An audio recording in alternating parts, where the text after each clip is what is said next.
Alors, on se trouve ici à Étoile, au cœur du Verger vaudois, donc dans une région lémanique.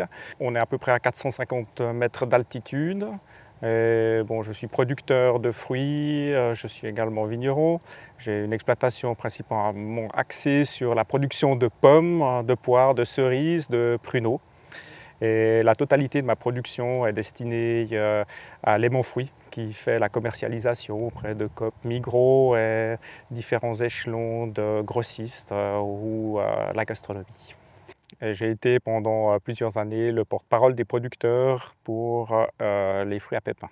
Et peut-être on va commencer par une question un petit peu générale, mais au niveau de la fixation des prix, qu'est-ce qui distingue la filière du fruit des autres filières agricoles? Alors la filière du fruit est un petit peu différente dans le fait que la production n'est pas toute valorisée au même prix. On a au départ déjà pour le producteur des fruits qui sont destinés à la transformation, au jus de pomme ou au purée. Ensuite, on a un deuxième choix, c'est les fruits qui sont légèrement touchés ou sous-calibrés ou surcalibrés, qui vont en deuxième choix. Et le reste qui est du premier choix, qui peut être également aussi valorisé dans différents créneaux.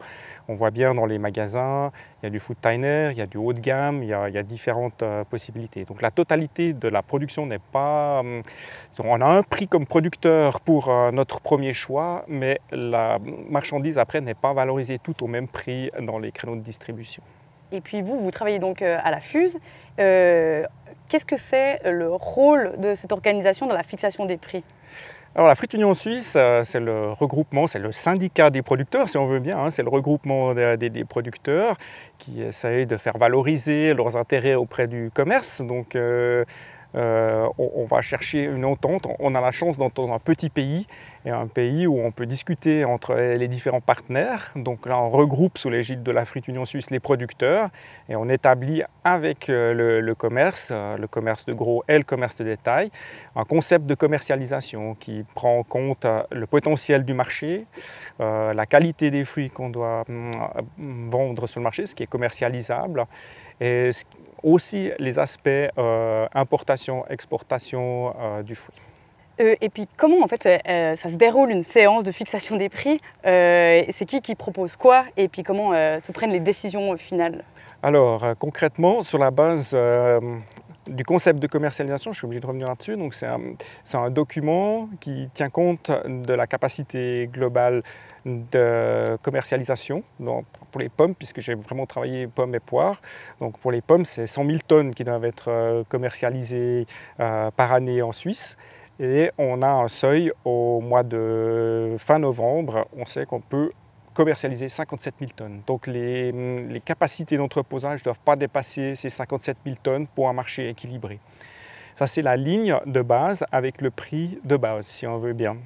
Ensuite, c'est tôt que les quantités augmentent, on a des pourcentages de retenue, alors global et par variété.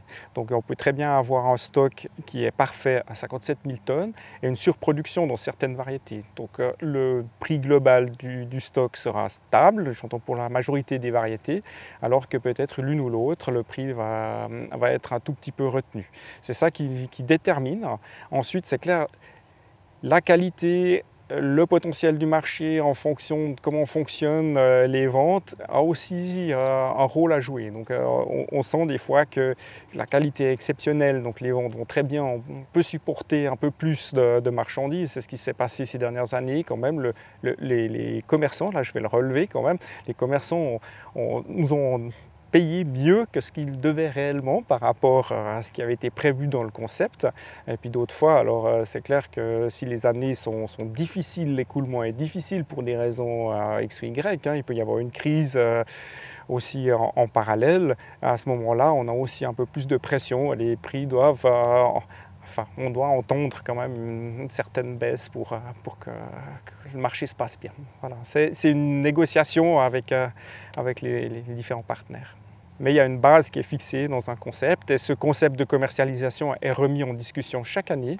Donc avant de commencer la campagne, on négocie les bases du règlement, si on veut bien, avec les fourchettes d'évaluation. Et bien, on essaye d'avoir une certaine stabilité, hein, quand même le plus possible, parce qu'on sait que le commerce aime bien la stabilité. Donc voilà, depuis longtemps, on ne rajoute pas trop d'éléments, on essaye de trouver la flexibilité là où il faut. Et puis voilà. Et vous êtes combien autour de la table pour qu'on se rende bien compte et qui représente qui? Voilà. Alors les producteurs, les grosses régions de production qui sont Valais, Turgovie et le canton de Vaud. Mais le Valais et la Turgovie ont 3 représentants chacun, le canton de Vaud a 2 représentants et après il y a plusieurs petites régions qui ont un représentant. Donc on est entre 9 et 10 producteurs d'un côté de la table. Et de l'autre, le marché de gros est représenté par 5-6 entrepositaires. Des fois, ils viennent à plusieurs, donc ils sont aussi 7-8, allez, voilà. Et puis, on a un représentant de la Coop et un représentant de la Migros. Le commerce, c'est ensemble, donc c'est aussi un côté un peu gênant pour les producteurs hein, par rapport à la vision qu'on a dans d'autres pays où finalement la production va jusqu'à l'échelon d'emballage, triage, emballage. Là, ils sont considérés comme des commerçants. Donc ils sont du côté de la Coop et de la Migros, donc on travaille contre eux plutôt que de travailler avec eux. Donc ils ont des positions aussi un peu délicates, ils ne peuvent pas se mettre en porte-à-faux par rapport à la Coop et à la Migros. Et je pense que c'est un élément qui manque, ça c'est je pense un côté qu'il faudrait améliorer. Il faut absolument que les producteurs puissent discuter aussi directement, seulement avec la grande distribution, de manière aussi à être plus pointu sur les attentes des uns et des autres, sans avoir le marché intermédiaire. Ou le marché intermédiaire devrait être avec les producteurs, je dirais. On devrait avoir une négociation qui change un petit peu d'équilibre. Et elles se déroulent quand ces séances? C'est combien de fois par mois, par an? Enfin, qu'est-ce que c'est le calendrier? En principe, c'est 4 fois par année. Donc on a la séance avant récolte, donc sur la base des estimations de récolte où on fixe déjà les premiers éléments pour la future campagne, les prix de départ. Ensuite, on se voit au mois de novembre, une fois que la plupart des fruits sont rentrés dans les frigos pour voir si c'est corrélé. On a des fois des surprises, hein, parce que si les fruits grossissent un peu plus, on a vite du volume supplémentaire, ou s'il fait trop chaud, les fruits restent petits, des volumes inférieurs à ce qui a été prévu. Donc là, on refait un point avec une corrélation, et ensuite on refait un point au mois de janvier, avant l'ouverture des frontières pour les poires. On refait un point de nouveau au mois de mars, et puis en principe au mois de juin, si tout va bien, on peut fixer les prix finaux. Et ça, si j'ai bien compris, c'est une sorte de prix indicatif. Et à quel point il influence le prix réel qui est pratiqué? C'est quand même, je dirais, la colonne vertébrale, hein. C'est comme l'ossature des prix. Alors effectivement, le producteur n'obtient pas toujours, ou je dirais presque jamais, le prix indicatif, malheureusement.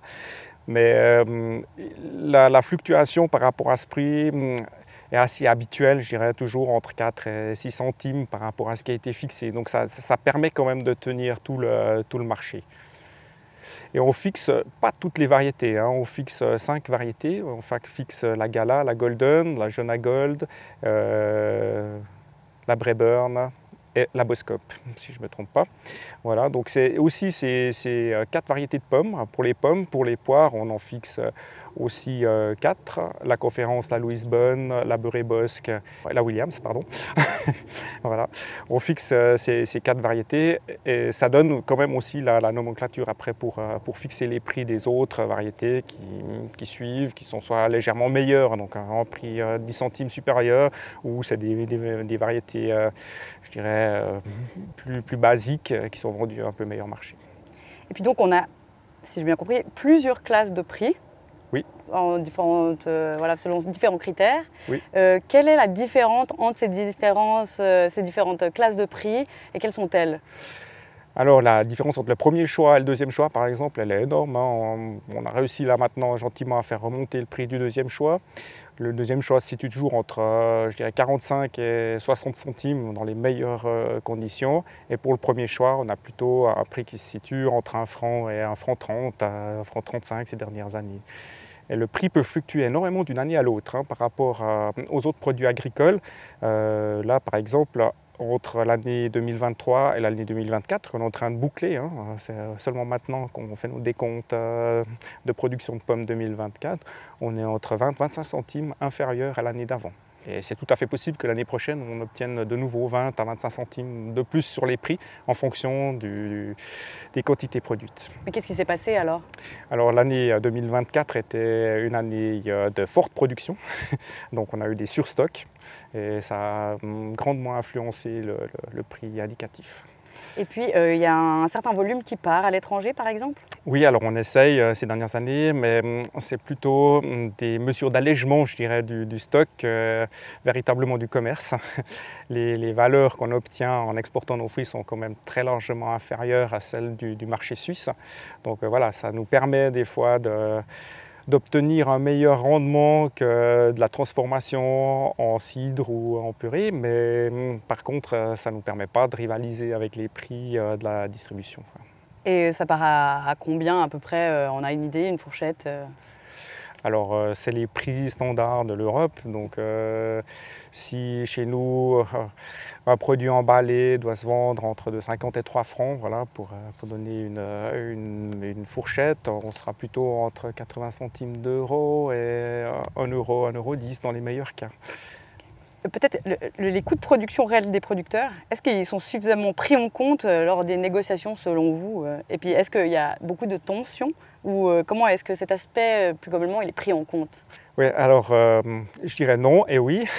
Bien sûr, on étudie nos coûts de production. Bien sûr, c'est Agridea principalement qui s'occupe de faire ces calculs, qui donne quand même des références qui nous permettent quand même de situer la corrélation entre les prix appliqués et les prix de production.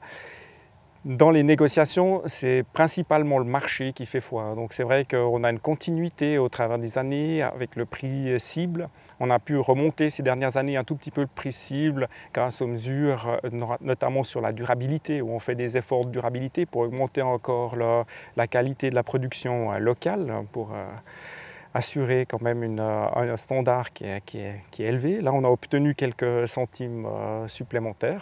Pour le reste, on se situe. La problématique du marché des fruits, et ça reviendra sur la protection des frontières également, on se trouve donc dans un étal où il n'y a pas que des fruits suisses qui sont présentés. Donc on se trouve quand même à côté des oranges, des mandarines, du raisin. Et ces produits, des pêches et nectarines en été, ces produits ont souvent des valeurs quand même inférieures au prix des fruits suisses, soit des pommes, des prunes, des cerises que nous produisons. Donc on est quand même obligé d'en tenir compte. On ne peut pas simplement dire que la production estime que le prix devrait être beaucoup plus élevé. En fait, si on se distancie trop des prix du reste du panel, on se met aussi en difficulté par rapport à des ventes, quoi. La ménagère, on comprend très bien, se trouve en face à des magnifiques pêches à 2,50 francs le kilo, à côté de magnifiques pommes à 5,50 francs. Alors peut-être tendance, en fonction de son budget, de prendre les pêches. Voilà, c'est très logique. Donc voilà, on a une certaine stabilité sur le prix cible qui fluctue bon an, mal an avec les quantités produites, mais on part toujours sur la même base, qui est la base commerciale, sans tenir compte véritablement des coûts de production. Il y a des tensions justement, comment faire valoir ce coût de production, qu'est-ce que sont vos leviers et puis qui vous avez en face de vous? Alors on se retrouve en face des acheteurs principaux Coop et Migros, c'est eux qui ont les clés finalement du marché. Et les entrepositaires qui, eux, se rendent compte un peu des volumes, comment faire passer les volumes. Alors, c'est clair que le producteur essaye toujours un peu de justifier la qualité, justifier sa production, pousser à ce que l'acceptation soit supérieure et que les prix aient tendance à monter. Alors qu'en face, il préfère avoir des marges supérieures, donc si possible ne pas changer le prix en magasin. Donc vous pouvez aussi constater que le prix en magasin fluctue relativement peu par rapport aux fluctuations qui sont sur les prix production. Donc voilà, ils préfèrent un peu les bonnes marges, on peut le comprendre. D'ailleurs, on aimerait souvent que ça soit un peu mieux réparti entre la production, les échelons intermédiaires et la distribution. Là, on a un peu l'impression des fois d'être accaparé, que la distribution accapare les marges. Donc voilà, on doit justifier, on doit expliquer. En fait, c'est un long combat. En général, La grande distribution a fait plusieurs expériences avec des prix bas, par exemple, Suisse Garantie, ou des prix extrêmement bas sur les pommes, comme Migros cette année. On se rend très bien compte que même quand les prix sont très bas, les gens ne mangent pas de pommes parce que le prix est bas. Donc la consommation est relativement stable année après année. Que le prix des pommes soit élevé ou bas, on a à peu près toujours les 100 000 tonnes de consommation en Suisse, consommation qui a aussi tendance légèrement à baisser. Les gens se tournent souvent sur des produits transformés ou moins peut-être de produits frais ou font moins de tartes, je ne sais pas. Voilà. Donc la consommation se tasse un tout petit peu. Donc voilà, on essaye de justifier quand même la qualité et l'impact sur les ventes. Donc il n'y a pratiquement aucune sensibilité au niveau du prix, ça on s'en rend compte. On a beaucoup plus de sensibilité à la qualité. Donc une belle année avec une belle qualité visuelle des fruits a tendance à doper le marché. Les gens sont plus attirés en passant à l'étalage. Alors que même si on met les prix à moitié, à 1 franc le kilo, comme ça se passe cette année chez Migros, on ne va pas vendre plus de volume. En résumé, comment il fonctionne ce système de protection à la douane? Ça sera plus parlant de prendre des variétés saisonnières comme la fraise ou la cerise. Donc on a 3 cas de figure. Le cas de figure où la production suffit à la consommation. Donc on a un marché équilibré. À ce moment-là, on est en phase administrée. Donc simplement, on peut apporter toujours la marchandise, mais la marchandise est taxée avec une taxe qui correspond à peu près au prix qui serait payé à la production pour le produit. Donc c'est une taxe dissuasive pendant cette période-là. Ça, c'est facile à comprendre. L'autre période qui est facile à comprendre, c'est quand il n'y a pas de production suisse. Donc là, le marché peut, les distributeurs peuvent importer librement les quantités qu'ils le souhaitent, sans aucune taxation à la frontière. Et après, on a la période intermédiaire où la production suisse produit une part du marché, mais ne suffit pas aux besoins. Donc là, on a une phase avec des contingents tarifaires. Donc on attribue un certain volume au marché. Ça, c'est une discussion entre les partenaires, donc entre les producteurs, les grossistes et les distributeurs. On fait l'évaluation des besoins du marché et on octroie des quantités qui peuvent être importées librement à ce moment-là. Et est-ce que vous avez l'impression que c'est une garantie suffisante, ces protections douanières, pour protéger le marché suisse? Alors de manière générale, oui. Actuellement, ça fonctionne encore, mais on arrive à la limite parce que ces taxes, elles ont été fixées quand on a eu les négociations de l'OMC dans les années 97-98, si je ne me trompe pas, par là autour. Et aujourd'hui, évidemment, la valeur des produits a augmenté, notamment pour les produits biologiques. Et alors, on a des fortes valeurs, des valeurs ajoutées. Et là, on se retrouve avec des taxes qui ne sont plus tout à fait dissuasives.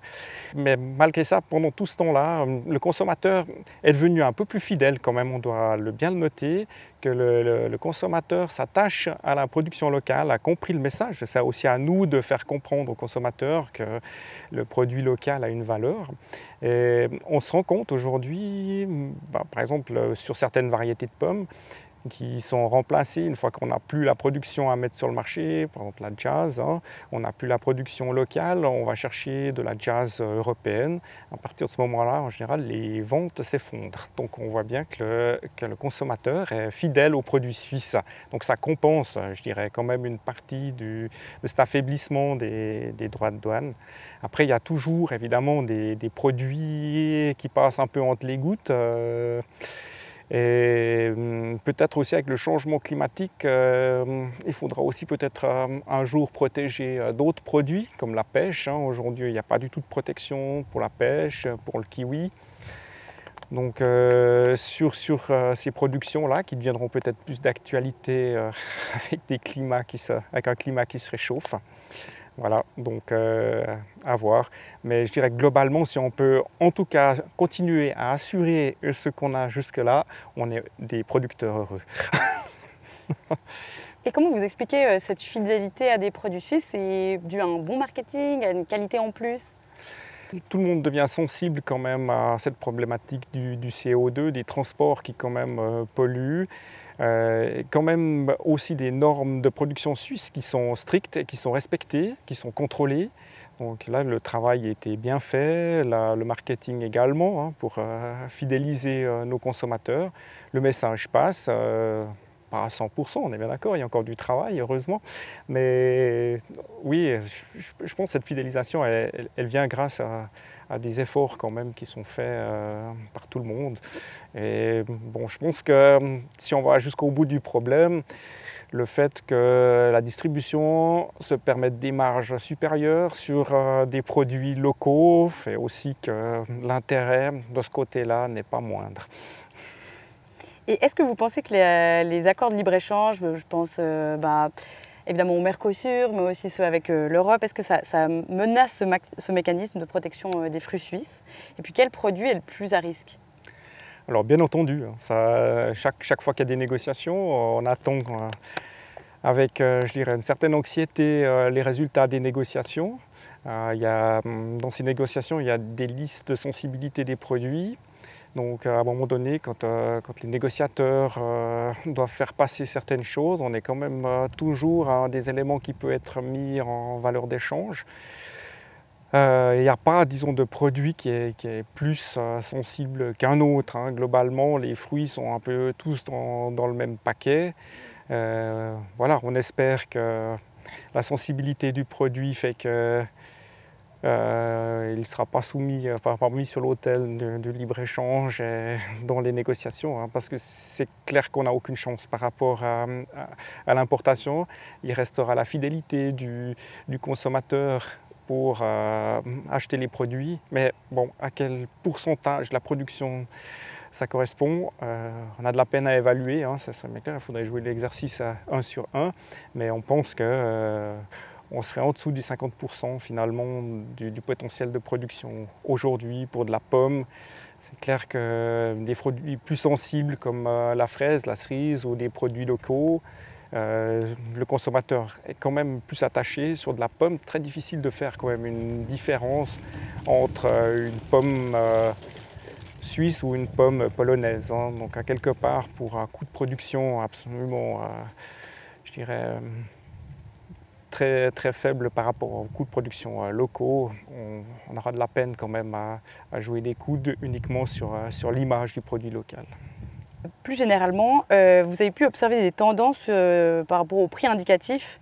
Et est-ce qu'il y a une érosion progressive des revenus producteurs ou l'inverse? Alors érosion, on ne peut pas dire parce qu'on a toujours réussi à bien s'entendre et on a quand même réussi à augmenter très légèrement les prix récemment, grâce notamment à la durabilité. On a élevé les standards durabilité il y a quelques années. On a obtenu une petite augmentation des prix pour les prestations fournies. Donc de ce côté-là, on est quand même relativement bien. Par contre, le prix est soumis à forte fluctuation d'une année sur l'autre. Donc, par exemple, entre 2024 et 2023, on a pratiquement en 2024 25 centimes de moins sur le prix du premier choix par rapport à 2023. Et je pense qu'en 2024, le seuil de douleur était atteint pour un bon nombre de producteurs. Il ne faudrait pas trop d'années de ce type-là, alors qu'en 2023, je pense que la majorité gagnait bien sa vie. Voilà, c'est des situations aussi. On est tous obligés de rationaliser au maximum. De toute façon, en production, les prix continuent à augmenter. Les moyens qu'on a pour la lutte des ravageurs est chaque année un peu atténué. Il y a moins de produits. Ça devient de plus en plus. Les exigences au niveau écologie sont aussi en augmentation. Voilà. Donc les coûts ont tendance à augmenter. Donc il faut toujours trouver moyen de rationaliser pour avoir des prix de production qui sont relativement bas. Mais on arrive un petit peu, je dirais quand même, à une certaine limite. On a pu toutes ces dernières années, grâce à la technologie, grâce à la chimie, à toujours augmenter la productivité face à une stabilité des prix. Les prix n'ont pas beaucoup évolué depuis 40 ans si on regarde dans le rétroviseur. Mais on a réussi, disons, par certaines mesures de rationalisation, à rester, disons, à garder cette production comme une production viable. Mais aujourd'hui, dans l'esprit des efforts écologiques qui sont demandés, on revient un petit peu en arrière, si on veut bien. Et je pense, on peut se tromper, mais je pense qu'on arrive un peu à la limite, quoi. À terme, il va falloir quand même légèrement augmenter les prix pour maintenir la production. Mais ça, c'est de manière générale en Europe, je ne vais pas dire sur la planète entière, puisqu'il y a encore des zones où l'écologie n'est pas forcément un thème principal. Et est-ce qu'il y a des grandes différences entre la rémunération des modes de production, c'est-à-dire par exemple des différences de prix entre les bio, les IP suisses ou les personnes qui font du conventionnel ou du PER? Est-ce qu'il y a des grandes différences de prix? Alors il y a des grosses différences de prix, oui, entre les modes de production.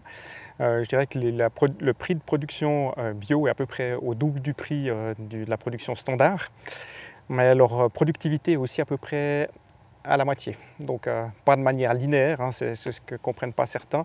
Un producteur bio va pouvoir faire une excellente production une année, mais il sera aussi beaucoup plus soumis à certains aléas climatiques ou problèmes de ravageurs ou maladies. Donc voilà, on se trouve dans un équilibre. Je pense que le prix est meilleur. Je ne suis pas sûr qu'ils gagnent mieux leur vie. Voilà. Et par rapport aux productions IP, ça c'est un sujet extrêmement compliqué. IP sur des céréales, par exemple, le producteur qui fait de la production IP, il reçoit une plus-value pour la totalité de sa production. Vous comprendrez bien que dans une production de fruits, il y a seulement certains calibres, certaines qualités qui pourront être valorisées IP. Donc l'effort, il se fait sur toute la production, la totalité du volume, mais il n'y a qu'une petite partie qui peut être après valorisée avec une plus-value IP. Donc, ce qui fait que finalement, avec 10 centimes de plus-value, c'est ce qu'on a actuellement IP pour la production IP, c'est après dilué sur la totalité de la masse et ça correspond à quelques rares centimes quand ils sont là. Voilà, c'est des efforts. La IP a fait des efforts avec nous il y a 2-3 ans en lançant la labellisation IP pour les pommes. Je dirais que là, on est plutôt en perte de vitesse, où les producteurs se découragent avec la labellisation. C'est un process qui n'est pas tout à fait bien acquis, qui nécessitera une réflexion encore en profondeur. Et puis, peut-être, comment il se répartit le pouvoir dans les négociations entre les producteurs, les transformateurs et les distributeurs? Est-ce que vous avez l'impression qu'il y a un déséquilibre? Je ne peux pas dire qu'il y a un déséquilibre. On a toujours l'impression que les distributeurs et le commerce tiennent le couteau par le manche, hein, c'est eux qui ont la production. Mais je pense que la discussion se fait bien, on peut être entendu, donc il faut aussi être relativement persuasif pour obtenir quelque chose. On a toujours l'impression d'être désavantagé, ça c'est sûr. Les producteurs, on a toujours l'impression de ne pas être entendu et tout, mais globalement, quand on se compare avec ce qui se passe dans les pays avoisinants, on se rend compte qu'on a beaucoup de chance. Et que finalement, cette discussion permanente qu'on a avec la distribution fait aussi que l'évolution des prix est quand même nettement meilleure dans notre pays avec les règles qui sont les nôtres, comme elles se passent dans d'autres pays voisins. Est-ce qu'on pourrait faire mieux au niveau de la transparence ou est-ce qu'on pourrait mettre en place des outils pour peut-être mieux vous rémunérer ou avoir un prix à la production plus intéressant? Alors certainement, en tout cas le producteur il peut toujours espérer, ça c'est certain. La transparence, il n'y a pas beaucoup de transparence, hein. Chacun doit faire confiance à ses partenaires, hein. Je crois qu'aujourd'hui, soit les grossistes, soit les distributeurs ne présentent pas véritablement les marges qu'ils font sur les produits. Donc on doit faire confiance en disant, hein, c'est clair que chacun a ses soucis, ses problèmes, ses pertes. Hein. On a souvent l'impression que le producteur porte plus que les autres, enfin on est producteur. Quand on bosse chez les grossistes, ils ont aussi l'impression de porter beaucoup. Souvent, comme les fruits sont stockés pendant une année, hein, des pommes, ça arrive qu'elles soient stockées une année. Ils ont aussi l'impression de porter beaucoup de risques et sont mal rémunérés pour le faire. Donc globalement, je pense que non. Je pense que chacun a sa place, chacun arrive à maintenir ses acquis. C'est comme des négociations avec les syndicats, encore une fois. Hein, voilà, je pense qu'il faut des fois taper un peu sur la table, crier, et puis être prêt à s'il faut manifester un peu avec force, si c'est nécessaire. Mais on n'en arrive jamais là. Hein. On arrive quand même à s'entendre en général avant de devoir sortir les tracteurs.